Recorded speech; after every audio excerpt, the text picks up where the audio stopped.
जो भूमि अधिग्रहण के तहत जो भूमि ली जाती है उससे कई गुना फायदा इसमें लैंड पूलिंग में निकल कर आ रहा है। नमस्कार साथियों, स्वागत है आपका एक नए वीडियो में। दोस्तों आज हम बात करने वाले हैं लैंड पूलिंग योजना के बारे में।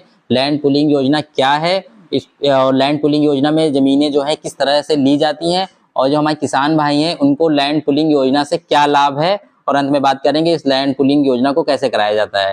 तो दोस्तों बने रहिए हमारे वीडियो में अगले 2 से 3 मिनट, और चैनल पर अगर पहली बार आए हैं तो चैनल को सब्सक्राइब कर लीजिए। आइए चलिए शुरू करते हैं। दोस्तों वर्तमान समय में जो विकास करता है और जो सरकारी विकास करता है, जैसे प्राधिकरण है या विकास परिषद है, इस तरह की जो सरकारी संस्थाएं हैं वो किसानों से ज़मीनें लेती हैं ताकि क्षेत्र में शहरों का विकास कर सके और खास तौर पर नई टाउनशिप बना सकें। इसके लिए क्या होता है, ज़रूरी कि किसानों से ज़मीनें ली जाती हैं, और अभी तक जो पारंपरिक जो तरीका था वो भूमि अधिग्रहण अधिनियम 2013 के तहत ज़मीनें ली जाती थी।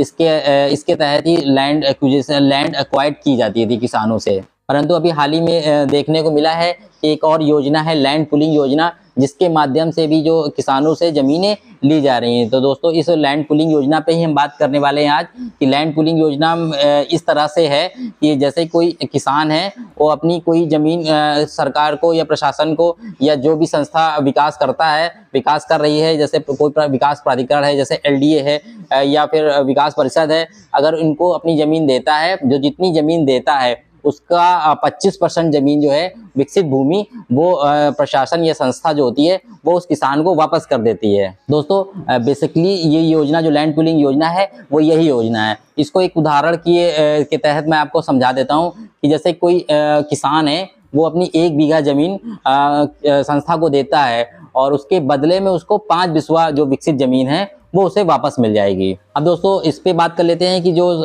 ज़मीन वापस मिलेगी तो वो कैसी विकसित भूमि होगी। वो विकसित भूमि इस तरह से होती है कि प्राधिकरण जो होते हैं या विकासकर्ता जो संस्था होती हैं वो एक बड़े प्लॉट के रूप में वो जो आपकी ज़मीन होती है वो वापस करती है। वो प्लॉट इस तरह से होता है, बड़े प्लॉट होते हैं, उसके उस पर रोड होती है, उस पर नाली होती है, उस पर सीवर होता है, उस पर बाकायदा बिजली होती है और पानी की व्यवस्था होती है। यानी कि जितनी भी मूलभूत सुविधाएं जो होती हैं, योजना में जो सुविधाएं दी जा रही होंगी वही सारी मूलभूत सुविधाएं उस जो आपको जो विकसित भूमि दी जा रही है उसमें होगी। यानी कि यह सारी तरह से जो विकसित भूमि है वो जो इस योजना में है वही आपको भी दी जाएगी। तो आप जान लेते हैं कि आखिर किसान का इसमें क्या फ़ायदा होने वाला है। यानी कि जो 25% भूमि विकसित भूमि किसान को मिली है, तो वो किसान उस 25% भूमि का उससे क्या लाभ है।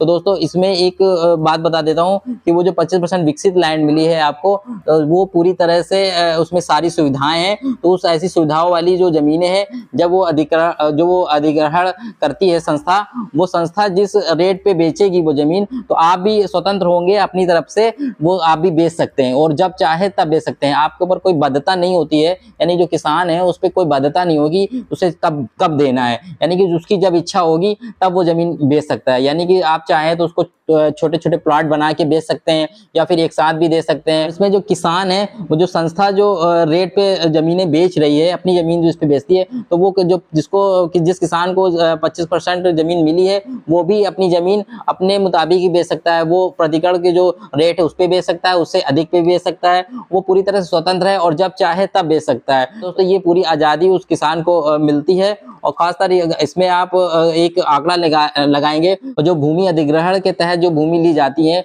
उससे कई गुना फायदा इसमें लैंड पूलिंग में निकल कर आ रहा है। तो ये एक बड़े फायदे की चीज दिखती है किसान भाइयों के लिए। और अंत में अब बात कर लेते हैं कि इस जो योजना है लैंड पूलिंग योजना है इसको कैसे लिया जाता है। तो दोस्तों जो भी संस्था आपके क्षेत्र में या जिस क्षेत्र में अधिग्रहण हो रहा है वो संस्था अधिग्रहण करती है, जैसे कि लखनऊ जैसे जनपद में लखनऊ विकास प्राधिकरण है या विकास परिषद है, इस तरह, या फिर और कोई जिले में या कोई अन्य शहर में कोई भी संस्था जो भी लैंड एक्विजिशन करती है, तो उसके जो सक्षम अधिकारी होते हैं उनके माध्यम से एक समझौता पत्र भरा जाता है और समझौते पत्र में स्पष्ट होता है कि हमें जो किसान है, व्यक्ति किसान है वो अपनी भूमि लैंड पूलिंग के माध्यम से दे रहा है और जो जितनी ज़मीन वो दे रहा है उसकी 25% ज़मीन उसको मिल जाएगी और इस तरह से वो अपनी लैंड पूलिंग की जो प्रक्रिया है वो कर सकेगा। तो दोस्तों ये थी लैंड पूलिंग योजना। इसके रिगार्डिंग अगर आपका कोई सवाल रह गया हो तो कमेंट बॉक्स में मुझे पूछेगा, मैं पूरा जवाब देने का प्रयास करूँगा। और अगर आपको वीडियो अच्छा लगा हो